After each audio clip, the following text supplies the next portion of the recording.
Hello friends. आज हम topic पढ़ने वाले हैं कॉरपोरेट गवर्नेंस और उसी के कॉन्टेक्स्ट में सत्यम स्कैम का एनालिसिस भी करेंगे। सो let us start. Corporate governance, तो पहले समझते हैं कि कॉरपोरेट गवर्नेंस है क्या। एक ऐसा फ्रेमवर्क है रूल्स और प्रैक्टिसेस का जिसके तहत एक बोर्ड ऑफ डायरेक्टर्स अपॉइंट किया जाता है और वो रूल करते हैं कंपनी को या फिर गवर्न करते हैं कंपनी को।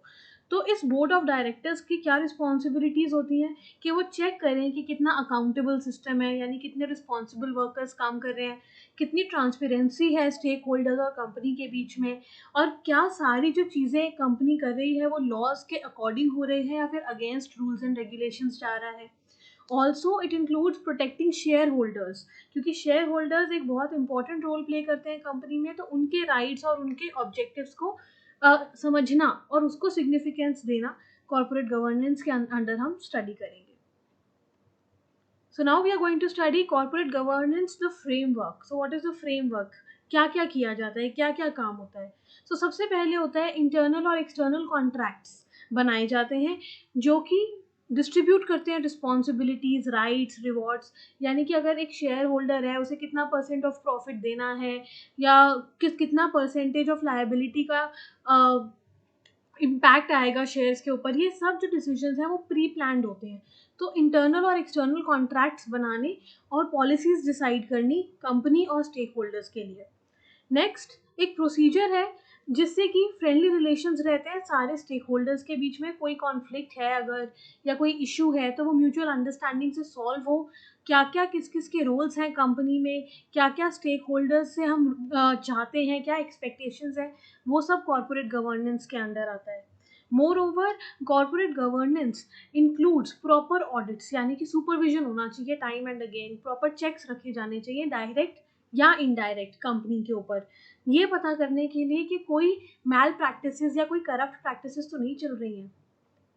इम्पॉर्टेंस ऑफ कॉर्पोरेट गवर्नेंस, अब हम 7 पॉइंट्स पढ़ेंगे जो कि कॉर्पोरेट गवर्नेंस की हमें इम्पोर्टेंस बताते हैं। सबसे पहले जैसे आजकल हम ये देखते हैं कि जो कंपनीज हैं उनमें जो मेजर शेयर है वो म्यूचुअल फंड्स और पब्लिक फाइनेंशियल इंस्टीट्यूशंस के पास है। तो changing the ownership structure has also impacted the corporate governance and that is where this plays an important role. क्या हो रहा है कि जैसे हमारा ओनरशिप स्ट्रक्चर चेंज हुआ तो जो ये मैनेजमेंट के मेजर लोग हैं वो फोर्स करने लगे कंपनीज को कि वो एफिशिएंट रहें, ट्रांसपेरेंट रहें और अकाउंटेबली एक्ट करें, यानी कि कुछ भी मैल प्रैक्टिसेस में ना पड़े और स्टेक होल्डर्स और कंपनी के बीच में काफ़ी ट्रांसपेरेंसी हो। तो जो मैनेजमेंट है वो ये भी चाहती थी कि कंज्यूमर फ्रेंडली हो पॉलिसीज़, ऐसा नहीं कि कंज्यूमर्स को किसी भी तरीके से डिस्क्रिमिनेट किया जा रहा है at the cost of the policies of the company. More over जैसे कि हम पहले भी पढ़ चुके हैं CSR में कि सोशल ग्रुप्स और इन्वायरमेंट का development is a very important thing in the business and in corporate. So यहाँ पर भी कॉर्पोरेट गवर्नेंस के अंडर भी इन चीज़ों का ध्यान रखा जाता है। Next is the importance of social responsibility. So जो भी बोर्ड ऑफ डायरेक्टर्स असाइन किए जाते हैं वो ध्यान रखते हैं कि कस्टमर्स के राइट्स और रिस्पॉन्सिबिलिटीज़, एम्प्लॉयज़ के राइट्स रिस्पॉन्सिबिलिटीज़, शेयर होल्डर्स और सप्लायर्स के जो रिस्पॉन्सिबिलिटीज़ हैं एज वेल एज जो उनकी ड्यूटीज़ हैं, जो राइट्स हैं उनकी, कोई कहीं पे भी कोई डिस्क्रिमिनेशन ना आए। Next growing number of scams, तो जैसे हमने सत्यम स्कैम के बारे में ही पढ़ा, तो ऐसे काफ़ी स्कैम्स हैं जो हम पढ़ते रहते हैं कि IT सेक्टर में हो गए और उससे काफ़ी बड़ा लॉस ऑफ मनी होता है। तो इन सब चीज़ों को अवॉइड करने के लिए corporate governance is a tool जो हेल्प करता है टू चेक टाइमली कि कहाँ पे फ्लॉ आ रहा है, कहाँ पे मैल फंक्शनिंग हो रही है। सो सबसे पहले miss use and miss appropriation of money can be avoided. Also जो इस तरीके के स्कैम्स, फ्रॉड है, इनको चेक किया जा सकता है टाइमली अगर कॉर्पोरेट गवर्नेंस फॉलो किया जाए तो। Next is globalisation. सो जब हम ग्लोबलाइजेशन की बात करते हैं तो ग्लोबल मार्केट में भी कुछ रूल्स एंड रेगुलेशंस हैं। सो कॉर्पोरेट गवर्नेंस के तहत ये ज़रूरी है कि चेक किया जाए कि कंपनीज क्या उन फॉरेन रूल्स और रेगुलेशंस को फॉलो कर रही हैं, क्योंकि अगर वो रूल्स एंड रेगुलेशंस फॉलो नहीं किए जा रहे हैं तो क्या होगा, इंडिया एज अ कंट्री, इसकी इमेज जो है वो डिटीरियोरेट हो जाती है ग्लोबल मार्केट में। नेक्स्ट सारे फॉरेन इन्वेस्टर्स और कस्टमर्स सेटिस्फाइड भी होने चाहिए, उनका अच्छा फीडबैक होना चाहिए। ऑल्सो हमें ये भी देखना है कि जो कंपनी है क्या वो सस्टेन कर पा रही है अपनी पॉलिसीज से, एक ग्लोबल मार्केट में या फिर नहीं, और अगर नहीं कर पा रही है तो जो भी बोर्ड ऑफ डायरेक्टर्स हैं वो डिसाइड करेंगे कि क्या चेंजेस लाने हैं। Next is takeovers and mergers. So हम आए दिन सुनते हैं किसी बैंक को किसी बैंक ने टेक ओवर कर लिया, या किसी पर्टिकुलर कंपनी को टेक ओवर कर लिया गया because of some maybe malfunctioning और any losses that the company experienced. तो यहाँ पे भी कॉर्पोरेट गवर्नेंस का काफ़ी इंपॉर्टेंट रोल है, क्योंकि कॉर्पोरेट गवर्नेंस के जो बोर्ड ऑफ डायरेक्टर्स हैं वो चेक करते हैं और ये ध्यान रखते हैं कि स्टेक होल्डर्स को कोई प्रॉब्लम्स या कोई डिस्क्रिमिनेशन फेस ना करना पड़े जब टेक ओवर हो रही है कंपनी या फिर कोई मर्जिंग हो रही है। सिमिलरली एसईबीआई जो है हमारी एक ऐसी बॉडी है जिन्होंने ये बोला कि इन्वेस्टर्स और स्टेक होल्डर्स के इंटरेस्ट में कॉर्पोरेट गवर्नेंस जो है वो कंपल्सरी होना चाहिए हर कंपनी में। Last is indifference on part of shareholders. So जो शेयर होल्डर्स हैं वो इंडिया में खासकर उनको कोई खास राइट्स नहीं दी जाती हैं। इट्स जस्ट कि एक एनुअल मीटिंग बुलाया जाता है और उनको वो अटेंड करना होता है। बाकी जो सारी राइट्स हैं वो मिसिंग है, like postal ballot is missing and proxies are not allowed to speak in the meetings. So if one person is not attending and some other person at the place of that original member has attended the meeting, they are not legible to give their views in the particular meetings.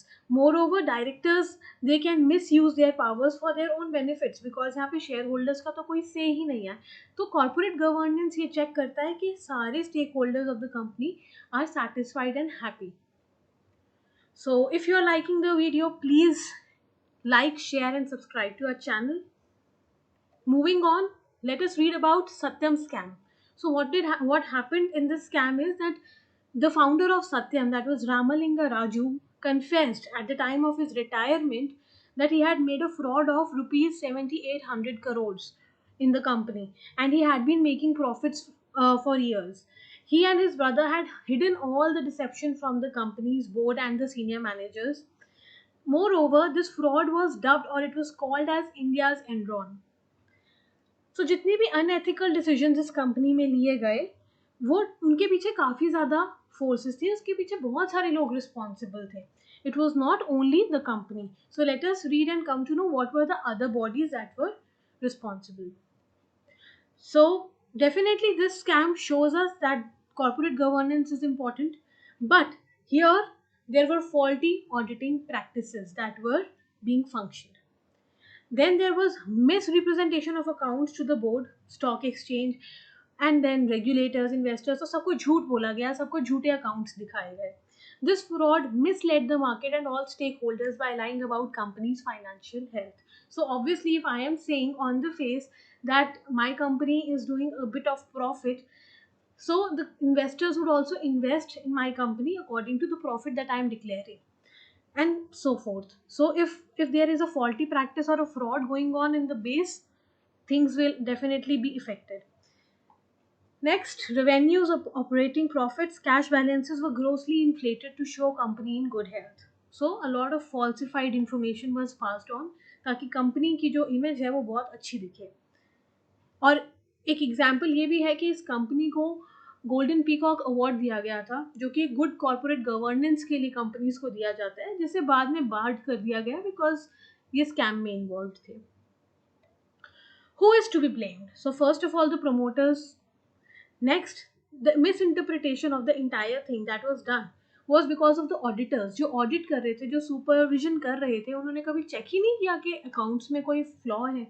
Similarly जो executive board members हैं जो बाद में ये कह रहे थे कि हमें तो कुछ पता ही नहीं था, तो कैसे नहीं पता था जब अगर टाइमली रिव्यू किया जा रहा था अकाउंट्स को. तो next, independent directors were kept in dark. So there was an organization that was given the right to audit this company, which was the independent auditor. उनको भी एज सच उन्होंने कहा कि हमें पता नहीं था कि ये स्कैम हो रहा है, but definitely people would have had some ideas. Then external third party auditors who are accountable to check the financial bunglings should be questioned. So these are the people, obviously everybody in the hierarchy is to be blamed. So very important points to ponder. First of all, what happens is that chairman of Satyam, he retires and he confesses that he has made some Yes, he has made certain manipulations in the company's account. Then there is Price Waterhouse Coopers. This was the independent auditors uh, board, which was given the rights to audit this company, and they were barred for 2 years. U.S. Securities and Exchange Commission was fined. U.S. Securities and Exchange Commission fined PwC for not following the auditing standards. Moreover, SEBI ordered disgorgement of wrongful gains, यानी जितना भी company ने झूठ से पैसा कमाया उसको वापस ले लिया गया. Company Law Board barred the current board as it failed to do what it was supposed to do. So जो current board of directors था उनको भगा दिया गया. They were barred and they were not allowed to work on with the company anymore. Moreover, 46% stake सत्यम के take Mahindra के पास चले गए. Soon it was rebranded with the name Mahindra Satyam, and furthermore, Mahindra Satyam was merged with Tech Mahindra. So, thank you for being so patient. And if you have liked the content, please like, share, and subscribe to our channel. Thank you so much.